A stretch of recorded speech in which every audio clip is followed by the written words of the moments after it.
Bonjour à tous les amis Babéos pour trading-future.net et on se retrouve aujourd'hui, je voulais parler d'un petit peu d'un type d'open qu'il y a eu aujourd'hui, qui est assez facile à traiter si on a les bons outils, si on sait les reconnaître en fait tout simplement. Au-delà des bons outils, je pense que c'est juste une connaissance finalement un peu plus poussée des types d'open sur futur et d'ailleurs même sur d'autres marchés. Et on était sur le TeamSpeak cet après-midi, on était 5 ou 6 à traiter le Nasdaq et c'était vraiment intéressant. D'ailleurs je vais couper le micro du TeamSpeak, ça c'est fait, et on va se lancer dans la petite présentation. Donc c'est simple, en fait au niveau market profile déjà, évidemment, il y avait cette grande queue de vente de la journée du 17 mai. Le 17 mai, c'était mercredi dernier. Mercredi dernier, ça a laissé une queue ici. On a eu jeudi, d'accord, on a eu vendredi. Ok, vendredi, on a commencé à la combler, puisqu'en fait la zone de queue de vente, je vais faire apparaître mon petit pointeau fixe pour vous montrer, s'il veut bien, voilà, tac. Donc, elle commençait ici, là, ok. Vendredi, on l'a touché, on l'a comblé un petit peu, donc je l'ai ajusté, évidemment. Pour aujourd'hui, j'ai considéré qu'il y avait, à partir du plus haut de vendredi, jusqu'au plus haut de mercredi dernier, ok. Et on a eu un open plutôt, évidemment, drivé à la hausse, puisqu'on a testé ici dès l'open la clôture VWAP d'hier en fait, d'accord, et on a eu une bougie d'à peu près je crois 20 points sur le Nasdaq, ce qui représente quand même, disons-le, un bel open, c'est une bougie bleue en 30 minutes, et c'était vraiment intéressant de l'observer. Ensuite, on a pénétré du coup cette zone, alors je vais mettre en jaune, on a pénétré cette zone ici de queue de vente. C'était pas forcément encore le moment de vendre, puisque, enfin, il y a quasiment jamais eu de moment pour vendre, c'est aujourd'hui. J'ai fait 2 ventes en scalp, mais la plupart des scalps sont faits ce matin sur le DAX et cet après-midi sur le Nasdaq. Et clairement, je le disais sur le TeamSpeak, c'est pas le moment de shorter. Et ceux qui étaient en position m'ont dit oui, t'as raison, pourtant j'ai shorté. Donc ça c'est aussi assez marrant sur le TeamSpeak, on se donne des petits conseils de temps en temps, évidemment c'est pas tout le temps parce que ça reste assez personnel comme décision finalement. Mais là c'était vraiment intéressant, on a été supporté ici beaucoup par les achats, et il y avait ce qu'on appelle un flow driven market acheteur, c'est-à-dire c'est un flow d'ordre acheteur qui drive le marché dans la direction des ordres, tout simplement. Et ça a permis d'avoir une vision finalement beaucoup plus claire de ce qui se passe dans le flow. J'ai pas besoin de vous montrer Bookmap ou quoi que ce soit, je vous montre juste ce graphe qui est un graphe qui représente en fait l'activité anormale du tape avec des zones. C'est sur le Nasdaq, vous voyez par exemple des 500 contrats avec un tape classique. Si vous regardez un tape sur une autre plateforme, ou voilà, vous trouverez pas forcément ce genre de quantité sur un tape classique. Ça c'est un tape reconstructible, c'est un aggregate tape, je l'ai déjà dit, j'ai déjà présenté, je vais pas forcément m'éterniser. Et j'ai représenté en bleu la zone de queue de vente qu'on a vu sur le market profile précédemment, donc la zone de queue de vente de mercredi. J'ai représenté en rouge, je sais plus d'ailleurs ce que c'est le rouge. On va regarder.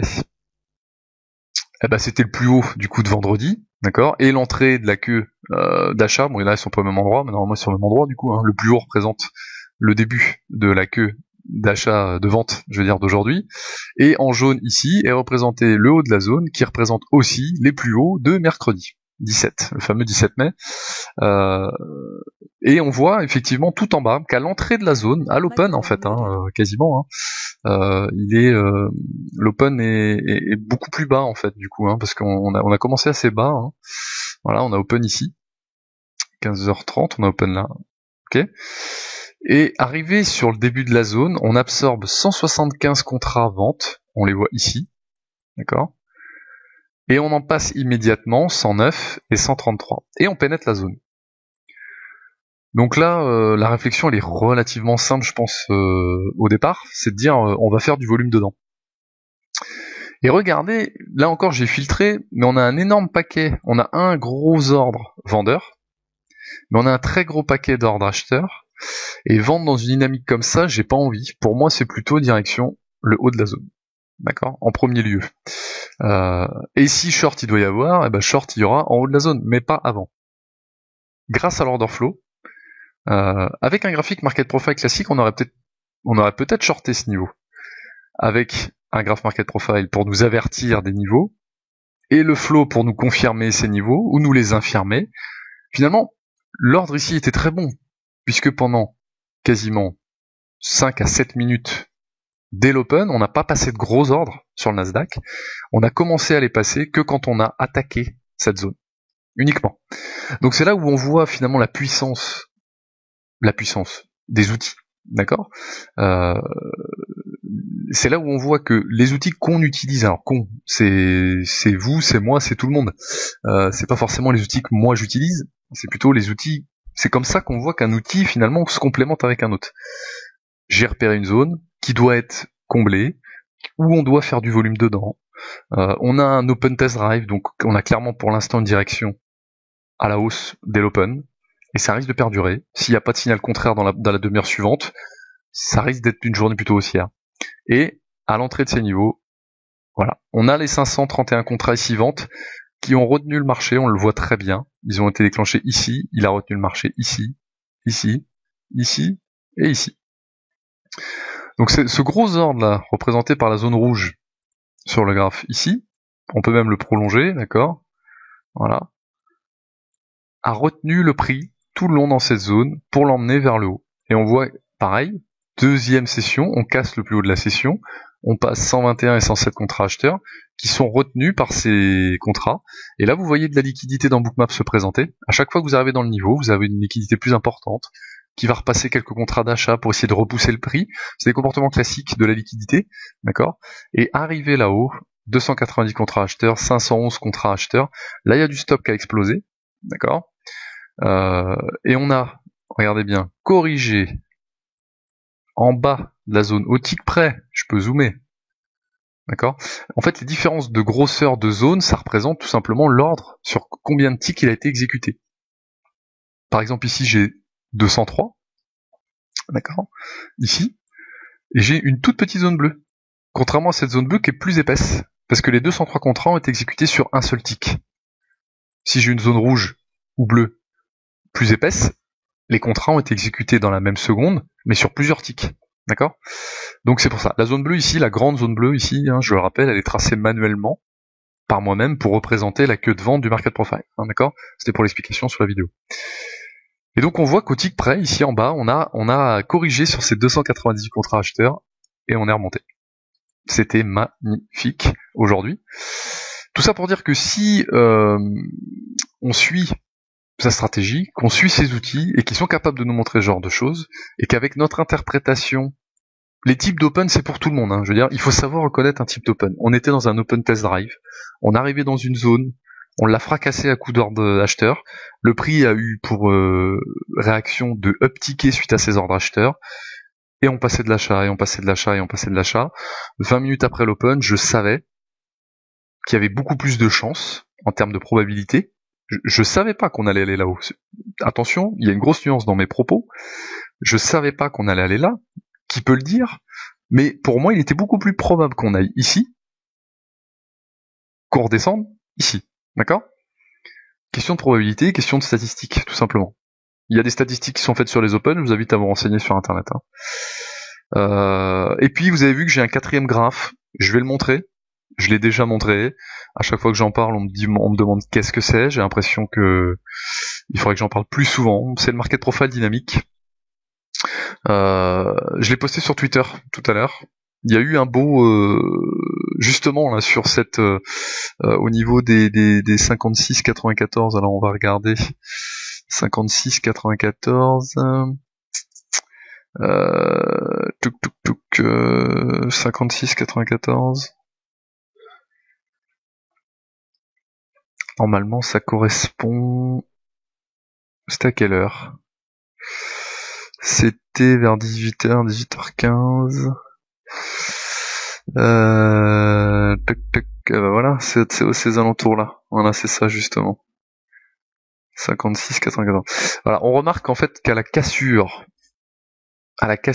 ici, la grande bougie et les 511 contrats, le market profile dynamique en corrélation nous montrait que en termes de temps passé par rapport au volume traité, on a imprimé qu'une seule lettre.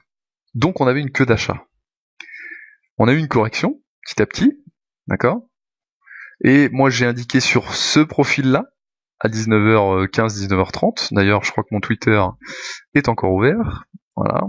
Il y a 44 minutes, donc il est 20h30, donc c'était à 19h45.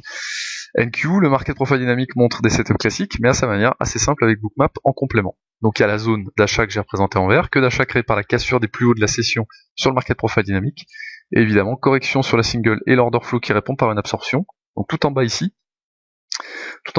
de ce profil, en fait, ici là, on a eu une zone d'absorption. D'ailleurs, on le voit finalement que le prix a rejeté. On le voit comment, les amis ? Parce qu'il y a eu 2 lettres d'imprimé et on a immédiatement rejeté. D'accord ? Donc de 56, 93, 20 jusqu'à 56, 95, c'est pas 56, 20, c'est 25. D'ailleurs, il fait une moyenne là, l'upscale, enfin le scale, mais au niveau de la cotation, c'est 25, hein, évidemment. Et donc, c'était plutôt intéressant. À prendre en scalp, ce genre de setup. Et c'est le même principe, finalement, quand on regarde, et j'ai fermé ma fenêtre comme un boulet, je fais pause, je reviens. Voilà, c'est bon, on reprend. Tout ça pour dire, alors, du coup, ça n'a pas sauvegardé mon traçage de zone de tout à l'heure, mais bon, les 500 contrats, ils sont là. Tout ça pour dire qu'en fait, le TVP, du coup, on a eu une impulsion immédiate ici, on a passé très peu de temps ici, ce qui a laissé une trace dans le market profile, et il y a un nouveau profil qui s'est créé parce que c'est un market profile dynamique, on a corrigé au tick près ici, regardez bien, hein. D'accord ? On a corrigé au tick près ici, alors que l'impression était peut-être à peu près ici. Mais on a eu cette absorption en fait en corrigeant sur les 298 contrats ici. Donc quand vous avez 2 outils comme ça qui montrent la même information, et ces 2 outils calculés différemment, toujours en termes en termes de temps, en termes de volume, et que les deux vous disent la même chose, c'est extrêmement intéressant. Tout ça pour dire finalement que j'aurais acheté aujourd'hui, enfin j'ai acheté aujourd'hui, mais il y a, je le disais sur le TeamSpeak d'ailleurs, il y a 2 ans ou 3 ans, un setup comme ça, je l'aurais shorté au départ. Et ensuite, je l'aurais acheté. Là, je n'ai pas shorté, parce qu'en plus, je pense que c'est très important de connaître les types d'open, savoir les reconnaître, les travailler, parce que des open drive, par exemple, ça arrive pas tout le temps, hein, faut savoir les travailler, hein, même si c'est les plus faciles, faut savoir les travailler. Des open range, in, out, etc. Il faut les connaître, il faut y avoir affaire tous les jours, pour ensuite, là c'est simple, hein, à 15h45, à peu près, même à 16h, quand la clôture de la bougie, à 16h, je savais que, en termes de probabilité, il était beaucoup plus probable d'aller tout là-haut que de redescendre.